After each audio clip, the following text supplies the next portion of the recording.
Hello guys, अस्सलाम वालेकुम and welcome to our channel. So आज हम जो टॉपिक करेंगे वो हमारे साथ है इन्फिनिट स्क्वायर वेल और पार्टिकल इन अ बॉक्स। इसको इन्फिनिट स्क्वायर वेल भी कहते हैं या पार्टिकल इन अ बॉक्स भी कहते हैं, ठीक है।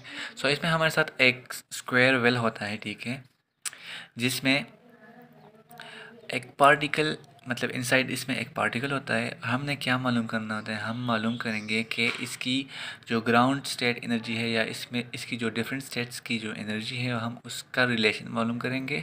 और दूसरा है कि इसका जो वेव फंक्शन है, ठीक है, कि मतलब पार्टिकल इनसाइड जो है उसका जो वेव फंक्शन है हम उसको मालूम करेंगे। ओके। सो हमारे साथ जो पोटेंशियल है वो हमारे साथ जो वॉल्स है, वॉल्स पे पोटेंशियल इन्फिनिट है, ठीक है। बोथ साइड जो वॉल्स है इन पे पोटेंशियल जो है वो इन्फिनिट है। और इनसाइड जो पोटेंशियल है बिटवीन पॉइंट ओ एंड ए, इसके बीच जो पोटेंशियल है ये हमारे साथ क्या है, ये हमारे साथ ज़ीरो है। ओके। सो पोटेंशियल जो हमारे साथ है वो ज़ीरो है कहाँ पे, जब जो पार्टिकल है वो ज़ीरो और ए के बीच में हो तो उस दौरान हमारे साथ जो पोटेंशियल होगा वो ज़ीरो होगा, ठीक है। अदरवाइज़ इन्फिनिटी होगा। अगर मतलब अगर वॉल्स पे या वॉल से आउटसाइड जो पोटेंशियल होगा वो इन्फिनिटी होगा। Okay. So we will solve Schrodinger wave equation to get the wave function for this particle, ठीक है। हमने जो पिछले वीडियो में श्रोडिंगर वेव इक्वेशंस को डिराइव किया था, तो हम अब इस पार्टिकल की वेव फंक्शन को हासिल करने के लिए क्या करेंगे, उस श्रोडिंगर वेव इक्वेशन को सॉल्व करेंगे, ठीक है। सो हमारे साथ श्रोडिंगर वेव इक्वेशन जो था वो हमारे साथ ये था कि minus H bar square divide by 2m D square psi by D x square plus V psi is equal to E psi, ठीक है। सो फॉर जब हमारा जो पार्टिकल है वो ए और ज़ीरो के बीच में हो तो उस दौरान हमारे साथ पोटेंशियल ज़ीरो था, ठीक है।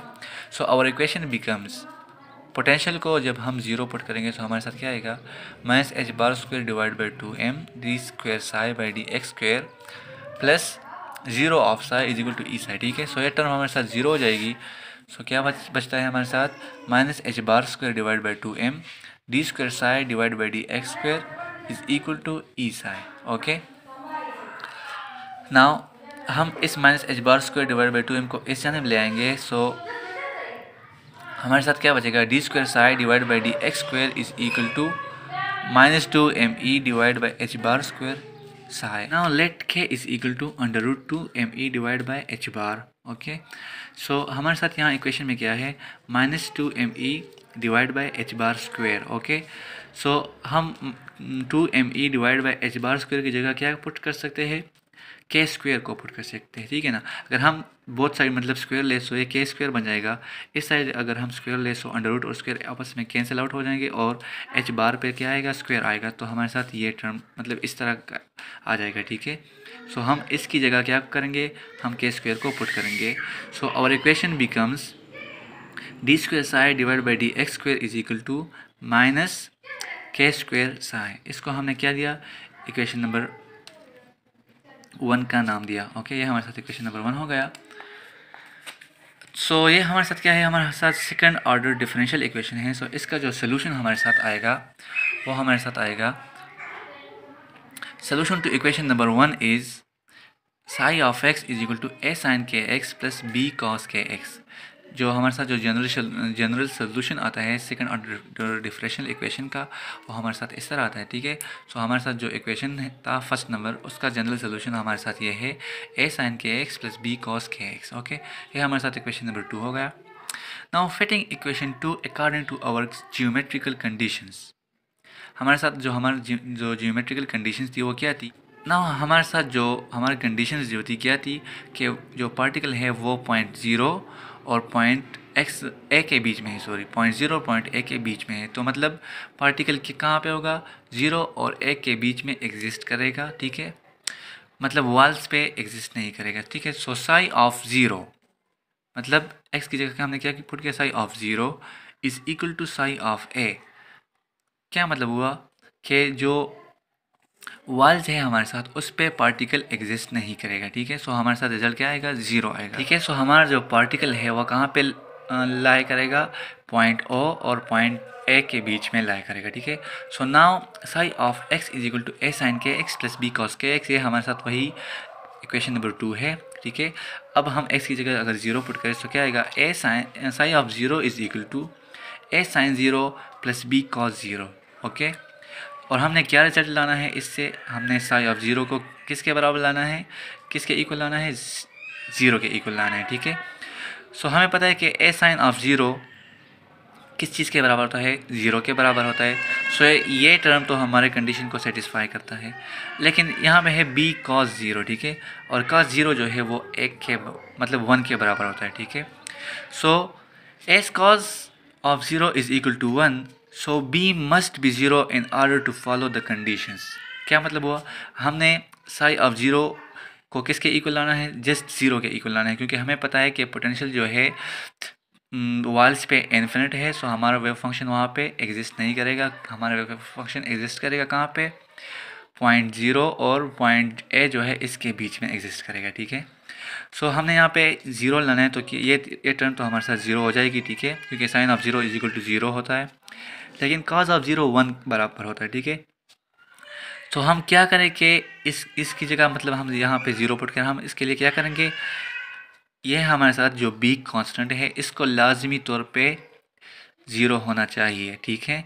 So our equation reduces to, अब हमारा जो इक्वेशन है ये वाला, ये मतलब रिड्यूस हो जाएगा, हमारे साथ जस्ट बच जाएगा psi of X is equal to A sine के एक्स, क्योंकि ये टर्म जो है ये फुली तौर पे हमारा जो कंडीशन है उसको सेटिस्फाई करता है, okay.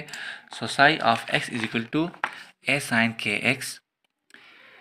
Now psi of A, हमने बोला कि जो पोटेंशियल है वो वॉल्स पे इन्फिनिट है, और हमारा वॉल कहाँ पे, पॉइंट ए पे है, तो वहाँ पर भी पोटेंशियल इन्फिनिट है, वहाँ पर भी वेव फंक्शन एग्जिस्ट नहीं करेगा। So psi of a is equal to 0, ठीक है, और it will be equal to A sine के एक्स, इक्वेशन नंबर 2 के मुताबिक, ठीक है। जो हमारा इक्वेशन रिड्यूस हुआ तो हमारे साथ क्या बचा, ए साइन के ए, ओके। ए और sign K A must be 0, ठीक है, या तो साइन के 0 होगा या ए 0 होगा। कि हम क्या, जब हम अगर हम 0 रिजल्ट हासिल करना चाहते हैं तो क्या करेंगे, या तो साइन के ए 0 होगा या ए जो है जो एक कांस्टेंट जो है ये 0 होगा, इन दोनों में से एक को 0 लाजमी होना है, एक को लाजमी 0 होना होगा, ठीक है। सो लेकिन we can't set A is equal to 0, हम ए को 0 सेट नहीं कर सकते, मतलब हम ए को 0 पुट नहीं कर सकते, क्यों, क्योंकि हमने जो पिछले, अच्छा, we can't set A is equal to 0, हम ए को 0 पुट नहीं कर सकते, क्यों, because we already place B is equal to 0, हमारे साथ जो दूसरा कांस्टेंट था बी उसको हमने 0 के इक्वल पुट किया था, ठीक है। सो अगर हम ए को भी 0 कर दे, बी को भी 0 कर दे, तो फिर तो हमारे साथ कोई इक्वेशन एग्जिस्ट ही नहीं करता, ठीक है ना। अगर हमने ए कांस्टेंट को भी 0 किया, बी को भी 0 किया, तो फिर तो हमारे साथ कोई एग्जिस्ट करता ही नहीं, कोई इक्वेशन एग्जिस्ट ही नहीं करता। So the only possibility is that the sine K A will be equal to 0, तो हमारे साथ जो एंगल है साइन के ए ये क्या होगा, ये 0 के इक्वल होगा। But there is a problem, अब क्या प्रॉब्लम है, इफ़ वी पुट के ए इज इक्वल टू 0, अगर हम के ए को 0 के इक्वल पुट करते हैं या के एक्स को 0 के इक्वल पुट करते हैं, then K is equal to 0 by X और K is equal to 0 by A, which is again equal to 0. So when we put k is equal to 0 in our equation, हमारा जो ये equation है a sin के a, अगर हम इसमें k को 0 के इक्वल पुट करते हैं, ठीक है, सो हमारा इक्वेशन होगा psi of x is equal to a sin k की जगह 0 आया, x plus b cos k की जगह 0 आया, ठीक है। So sine 0 plus B cos 0 हो जाएगा, ठीक है ना। तो के की जब हमने 0 वैल्यू पुट की तो हमारे साथ आया A sine 0 plus B cos 0, ठीक है। So sine 0 is equal to 0, cos 0 is equal to 1। So हमारा जो वेव फंक्शन है वो जस्ट कांस्टेंट बी के इक्वल हो गया। अगर आप देखें psi of X is equal to B, so our equation became a constant number and is no more wave function, ठीक है ना, क्योंकि वेव फंक्शन हमारे साथ एक कम्प्लेक्स फंक्शन होता है, ठीक है, जिसमें रियल पार्ट भी होता है, इमेजिनरी पार्ट भी होता है, और यहाँ पर हमारे साथ जस्ट एक कांस्टेंट आया, ठीक है ना, इसमें इमेजिनरी पार्ट है ही नहीं। So this is incorrect, okay, this is incorrect. So हमारा जो के ए होगा, जो एंगल होगा के ए या के एक्स जो होगा वो हमारे साथ इक्वल होगा पॉजिटिव या नेगेटिव फाई के, ठीक है, पॉजिटिव या नेगेटिव 2 फाई, पॉजिटिव या नेगेटिव 3 फाई, एंड इस तरह चलता जाएगा।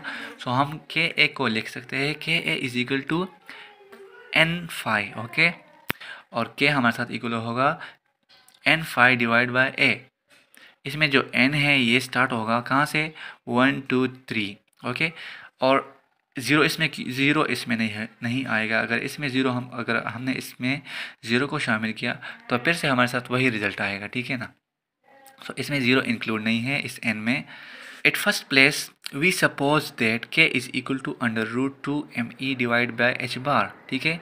हमने जब श्रोडिंगर इक्वेशन को सॉल्व किया तो वहाँ पर हमने के को क्या लिया था कि k is equal to √2 me divide by H bar, and now we found that k is equal to n phi divide by a।